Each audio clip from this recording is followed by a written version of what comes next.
It was a Tuesday like any other, the kind of day that slipped into routine without asking permission, when Emma Caldwell found herself staring at a blank canvas in her small living room.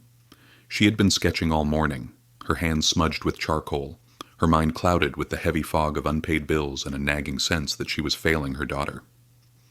The hum of traffic outside was ordinary, the clatter of dishes from the neighbor's kitchen predictable, yet her world tilted suddenly when she looked up at the stranger sitting on the park bench across the street.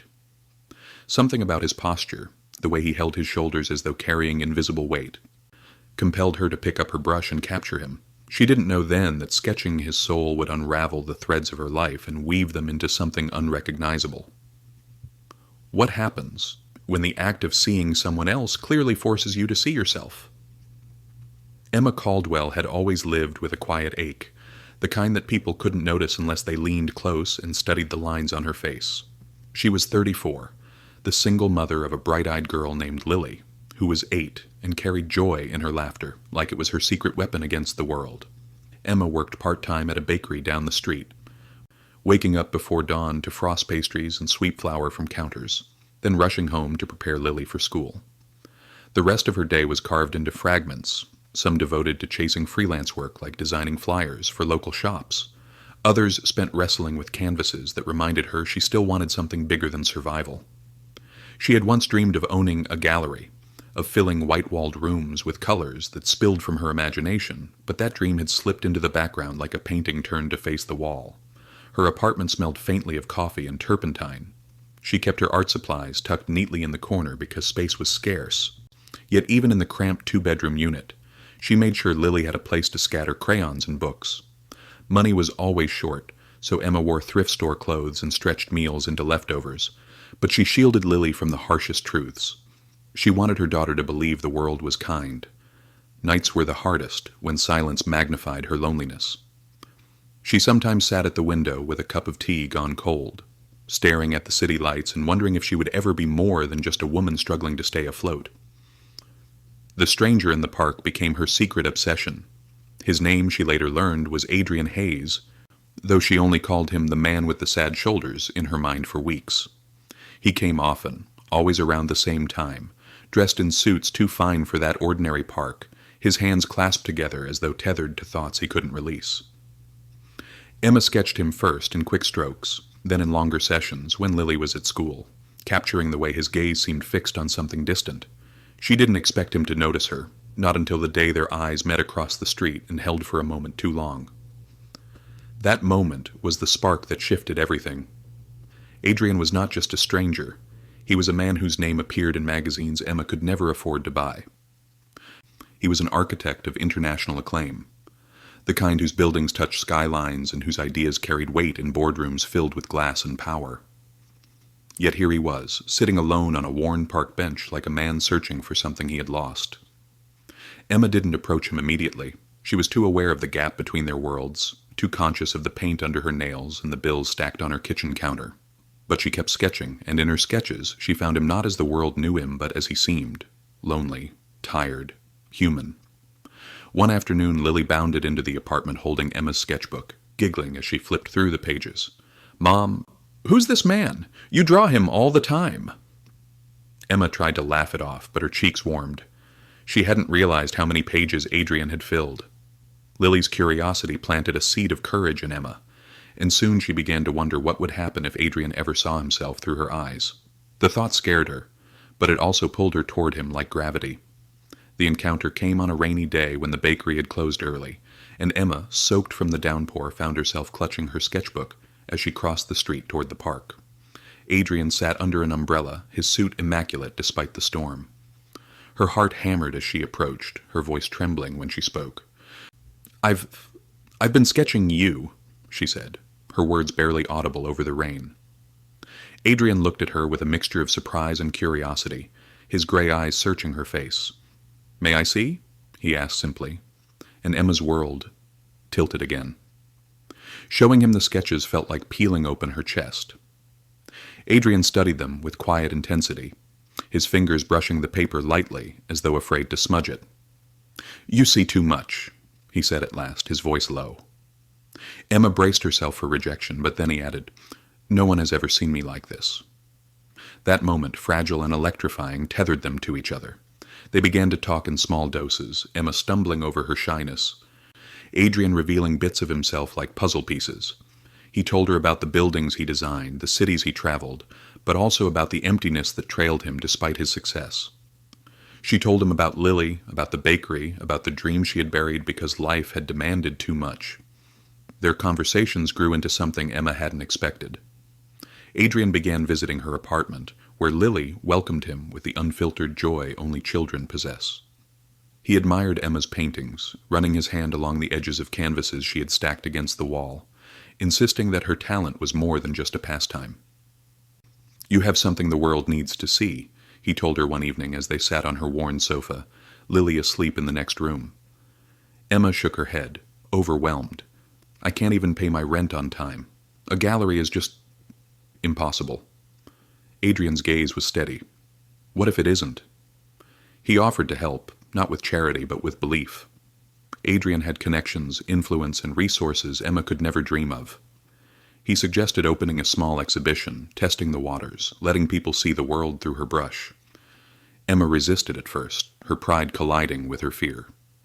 But Adrian's persistence, combined with Lily's innocent encouragement, chipped away at her doubt.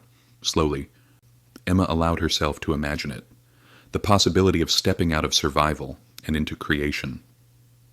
The night of her first exhibition, Emma stood in a borrowed dress, her hands trembling, as guests filled the modest gallery space Adrian had secured.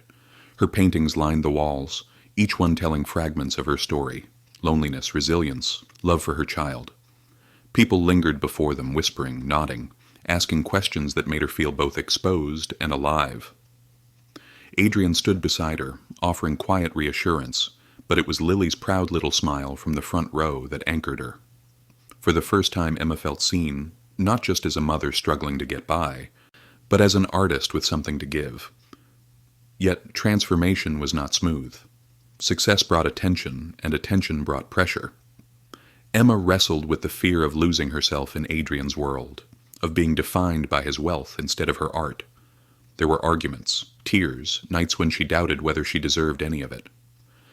Adrian, too, had his walls, moments when he withdrew into silence, burdened by the weight of expectations he rarely voiced.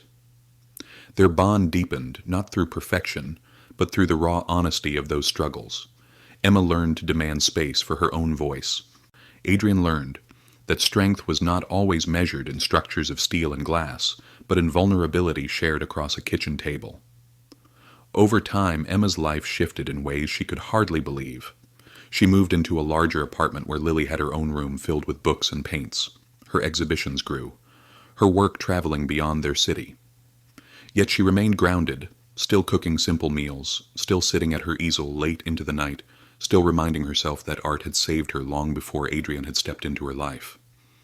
And though Adrian's presence had opened doors, it was Emma who had walked through them, brush in hand, heart bared on canvas.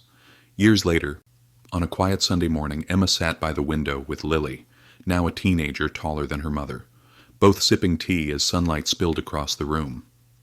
Adrian was away at a project site, but his sketch still hung on the wall, the first one Emma had drawn of him, shoulders bowed, gaze distant. It was a reminder of where it all began. Emma smiled softly as she watched Lily doodle in her notebook, the echoes of laughter from the past filling the space between them. She thought of the woman she had been, afraid and small, and the woman she had become, rooted and unafraid to take up space. She had learned that sometimes transformation doesn't arrive in grand gestures, but in the quiet act of seeing someone clearly, and in turn, being seen. And as the morning light deepened, Emma knew that no matter what storms life might bring again, she carried within her the proof that broken dreams could be remade into something even more beautiful. Emma Caldwell had always carried herself with quiet resilience, though inside she felt as fragile as the canvases stacked in the corner of her apartment. 34 years old, she lived in a small 2-bedroom unit on the second floor of an aging brick building, its hallways echoing with the sound of neighbors arguing, televisions blaring, and children racing up and down the stairs. For Emma, those walls were both a shield and a cage. She told herself often that she was lucky to have a roof over her head, lucky to have Lily, her bright-eyed 8-year-old daughter who filled the space with her chatter and her drawings.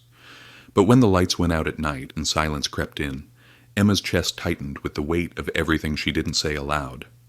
Her mornings began before dawn, when the city still felt half asleep. She would slip out of bed quietly so Lily could rest, tie her hair back, and pull on the flour-streaked apron that smelled faintly of vanilla and yeast. At the corner bakery, Emma's hands moved automatically, rolling dough, piping cream, wiping counters, while her mind drifted to half-finished sketches waiting for her at home. Customers came and went, most not noticing her except to hand over a few coins and take their coffee with brisk nods. By the time her shift ended, her feet ached, and she smelled of sugar and tiredness. She returned home just in time to rouse Lily for school, slipping into the role of mother with practiced grace. "Mom, my shoes don't match," Lily said one morning, holding up her sneakers with a frown. Emma knelt, lacing them with a smile. "They're not twins, but they're still best friends," she said, brushing her daughter's hair back. Lily giggled and leaned into her touch. Those small moments kept Emma afloat. When Lily was at school, Emma tried to balance survival with dreams. Some afternoons she sat hunched over her old laptop, designing flyers for local businesses, earning a little extra money that never seemed enough. Other days, when she could steal the time, she set up her easel near the window and let herself paint.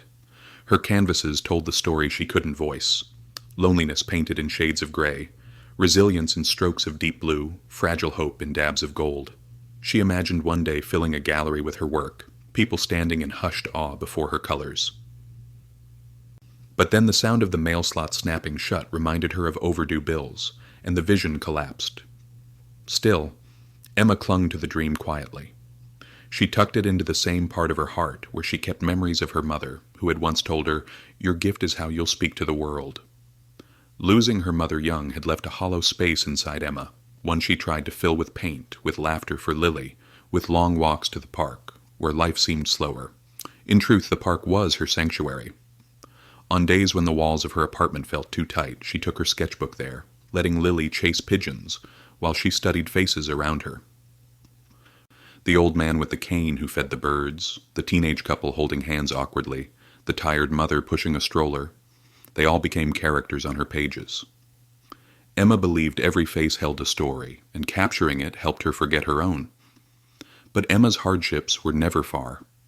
Rent consumed half her income. The refrigerator hummed with emptiness more often than she liked.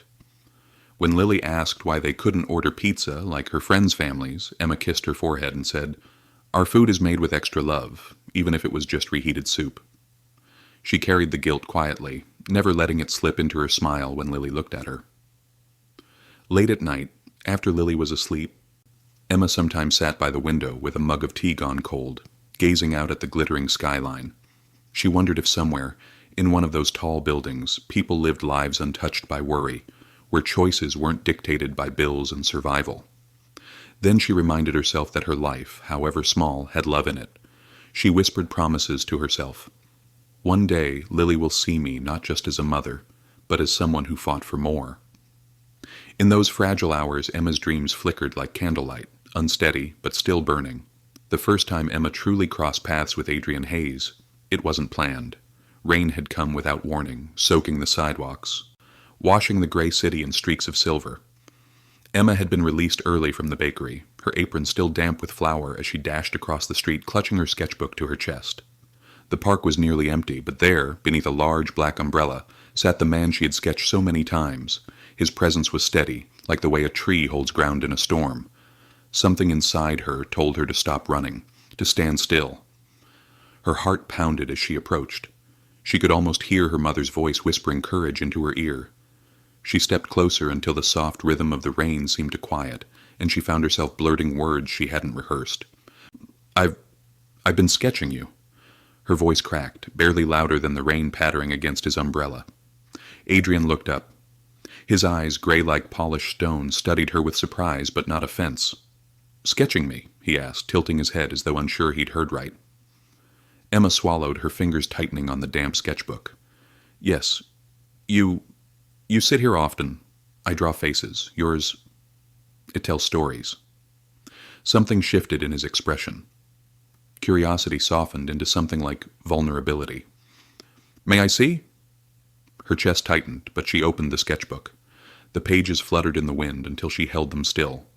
revealing the rough lines and shaded portraits she had done of him, his slouched shoulders, the weary tilt of his mouth, the way his gaze seemed fixed on something invisible. Adrian leaned closer, his hand brushing the page, as though the drawings might vanish if he touched too firmly. "You see too much," he murmured after a long silence. Then he lifted his eyes to hers. "No one has ever seen me like this." Emma's throat tightened. She wanted to apologize, to explain she hadn't meant to invade, but Adrian shook his head gently. "Don't. It's refreshing." From that day forward, their conversations grew in cautious steps. Emma learned his name fully, Adrian Hayes, and though she didn't admit it immediately, she recognized it. From articles she'd skimmed in waiting rooms and headlines on discarded newspapers. He was an architect of international renown, designing towers that changed skylines. Yet when he sat on that park bench, his fame seemed irrelevant, stripped away, until only the man remained. One afternoon, Emma brought Lily with her, unable to afford a sitter. Lily bounded ahead, skipping through puddles, her laughter echoing against the wet sidewalks. Adrian watched her with a faint smile. "Your daughter?" "Yes." "Lily." Emma tucked damp hair behind her ear, her cheeks warming. "She's full of light," Adrian said softly, "like she knows the world belongs to her." Emma laughed, though her chest tightened with the truth that Lily's world was often smaller than it should be. "She's my anchor," Emma replied. As days turned into weeks, Emma found herself caught in the strange pull between her small life and Adrian's vast one. He began stopping by her apartment, sometimes with coffee, sometimes with pastries finer than anything from the bakery where she worked. Lily adored him immediately, drawing pictures of Mr. Hayes with tall buildings and wide smiles. Emma tried to set boundaries, reminding herself that she couldn't afford to rely on someone like him. But Adrian's presence seeped into their lives like sunlight slipping under a door. One evening after Lily had gone to bed, Emma showed him the canvases she kept hidden behind her easel. Paintings of faceless women holding broken clocks, children running toward skies filled with paper birds, colors spilling across canvases in ways she didn't fully understand herself. Adrian stood silently before them, his hands in his pockets. When he finally spoke, his voice carried a weight Emma hadn't expected. "You have something here, Emma. This isn't just talent. This is truth." She shook her head quickly, her arms crossing defensively. "They're just distractions. No one cares about this. I can't even afford proper brushes half the time." Adrian turned to her. His eyes were steady, unflinching. "You're wrong. People need to see this. You hide in the corners, but you belong in a gallery." Emma's chest ached with the force of his conviction. "A gallery?" she whispered, half laughing, half terrified. "I can't even pay rent next month." "That's logistics," Adrian said firmly. "The art, that's your soul, and it deserves space in the world." Emma looked away, ashamed. "I don't want charity." Adrian's voice softened. "I'm not offering charity. I'm offering partnership. I know people, Emma. I can open doors. But you're the only one who can walk through them." The words lodged deep in her heart, but fear coiled tightly around them. She didn't know if she could trust herself not to fall apart under the weight of hope. Their growing closeness brought whispers among neighbors. Mrs. Donnelly from downstairs eyed Adrian's luxury car, parked outside more than once, muttering about rich men and foolish women. Emma heard the gossip but ignored it, too focused on balancing her job, Lily's needs, and the confusing swirl of emotions Adrian stirred in her. But even as Adrian encouraged her, shadows lingered in his own life.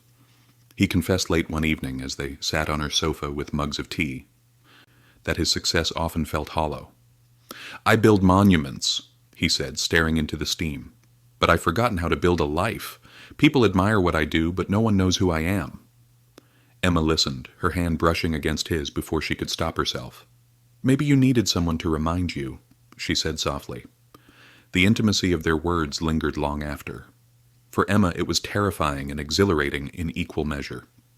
She felt herself pulled toward him, not for his wealth or status, but for the cracks he revealed beneath the polished exterior, and in return, he seemed drawn not to the facade she wore, but to the unpolished truth of her struggle. It was Adrian who finally pushed the idea of an exhibition into reality. He approached a friend who owned a modest gallery downtown, persuading him to reserve a night. Emma wanted to refuse, to crawl back into safety, but Lily's eyes shone with excitement when she overheard. "Mom, people will finally see what I see," she said, hugging her tightly. Emma agreed, though her hands trembled at the thought. The weeks leading up to the exhibition were filled with frantic preparation, choosing which canvases to show, repairing frames, scrubbing paint stains from corners. Adrian was there through it all, steady as a foundation stone, though sometimes she saw the tension in his jaw, the weight of his own commitments pressing down on him. The night of the exhibition arrived, and Emma stood in the gallery's soft light, her breath shallow. Guests trickled in, friends of Adrian's, local artists, strangers curious about the invitation. Her paintings hung on the walls, larger than life, their colors glowing under spotlights.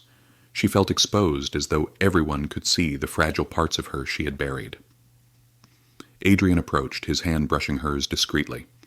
"Breathe," he whispered. You belong here."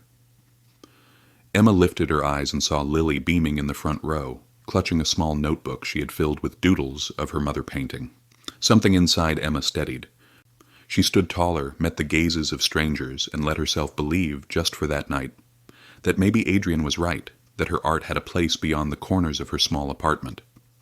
The gallery buzzed with low voices, glasses clinking softly as people moved between Emma's paintings. The hum of strangers studying her work made her stomach twist, each whisper feeling like a verdict. She clutched the edge of her dress, trying to keep her breathing steady.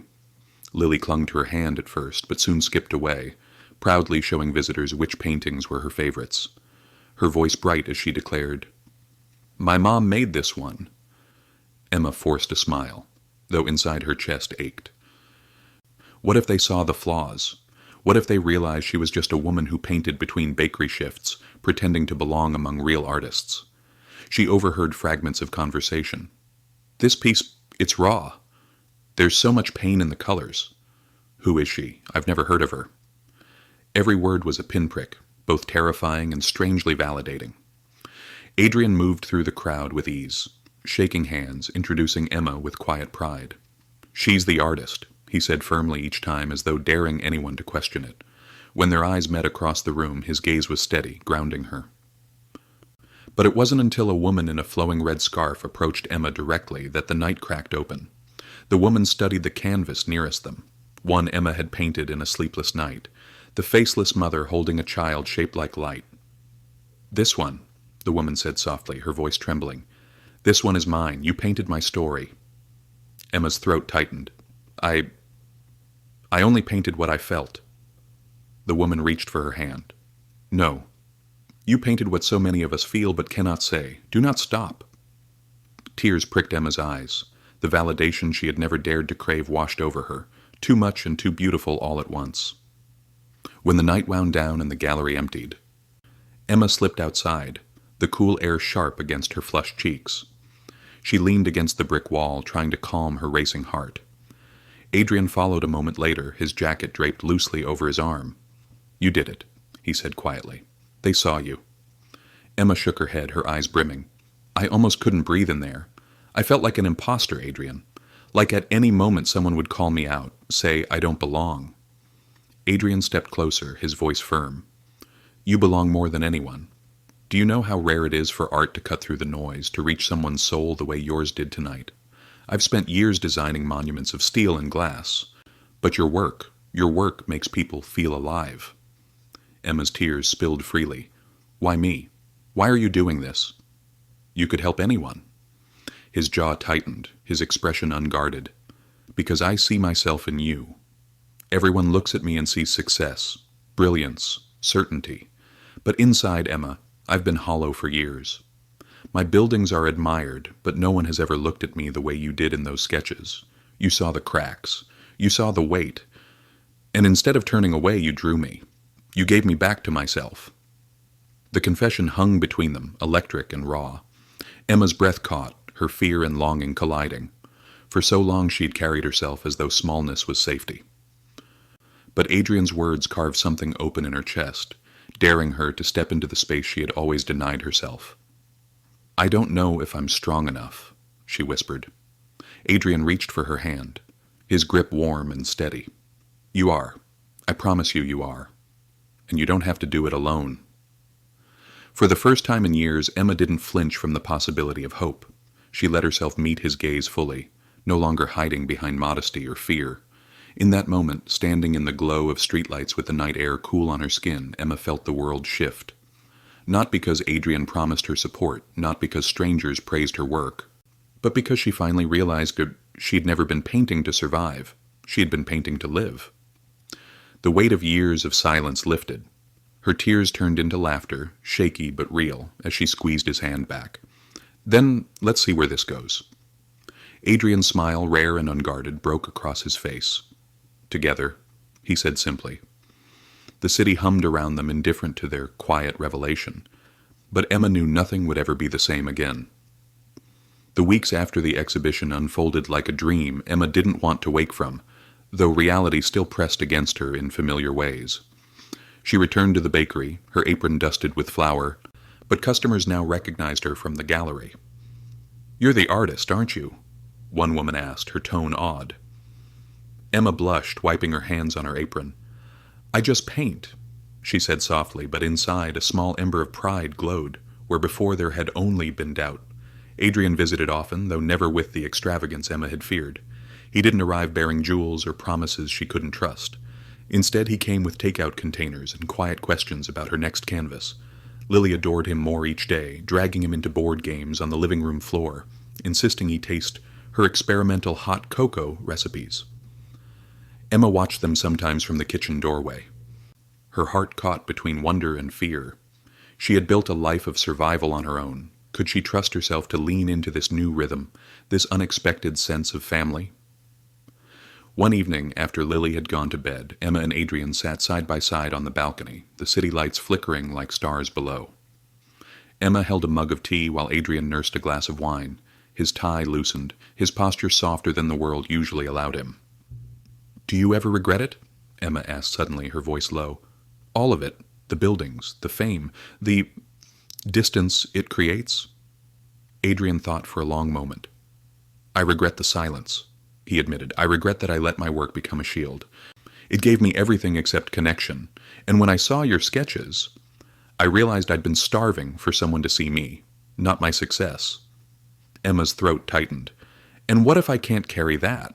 What if I'm not enough?" Adrian turned toward her, his voice steady. "Emma, you don't have to carry me. You only have to be yourself. That's already enough." She blinked hard, swallowing the lump in her throat. The world had told her again and again that she was small, that her worth was tied to paychecks and bills she could barely meet. But here was a man who had everything society celebrated, telling her that her truth, the messy, raw, imperfect truth, was enough. The transformation was not sudden. Emma still had nights when anxiety kept her awake, when she paced the small apartment worried about money, about being seen as dependent on Adrian. But she began to notice changes in herself. She painted more boldly, filling canvases with colors she once thought too loud. She began teaching Lily brushstrokes and shading, laughing when her daughter insisted on turning every sketch into something magical. "This one's you," Lily said one afternoon, pointing to a painting of a woman standing in a storm with golden light breaking behind her. Emma smiled through tears. Adrian kept his promise, helping her arrange another exhibition, this one larger, attended by critics and collectors. Emma felt fear coil in her stomach again, but this time she carried the memory of the woman in the red scarf, of Lily's bright pride, of Adrian's unwavering gaze. She reminded herself that her art had already touched lives, that it had already mattered. At the second exhibition, she overheard a man say, "There's honesty in her work. It's unpolished, but that's what makes it powerful." Instead of shrinking, Emma let the words settle like warmth in her chest. She realized she didn't need to be polished. She only needed to be real. Her relationship with Adrian deepened in quiet ways rather than dramatic gestures. He invited her and Lily to his projects, letting them walk through unfinished buildings, explaining how each design told a story of space and light. Emma, in turn, showed him how paint could capture emotion no blueprint could hold. They became teachers to each other, their worlds once so far apart now intertwined in unexpected harmony. Still, there were hard moments. One evening, Emma overheard a critic mutter that she was Just a single mom lifted by a famous man's influence. The words cut deep, awakening every insecurity she thought she had left behind. She returned home that night shaken, convinced she was an imposter again. But Adrian found her sitting on the floor of her studio, staring at her unfinished canvas. He knelt beside her, lifting her chin gently. "They don't see you. I do. Lily does. And the people who stand before your paintings and cry, they see you too. Don't let one bitter voice drown out the truth." Emma exhaled shakily, her fear loosening its grip. She painted late into the night, pouring the hurt into her brushstrokes until it transformed into something raw and beautiful. When she stepped back at dawn, the canvas glowed with defiance, a faceless woman tearing down a wall of glass, light flooding in. It was her story, painted not for approval, but for freedom.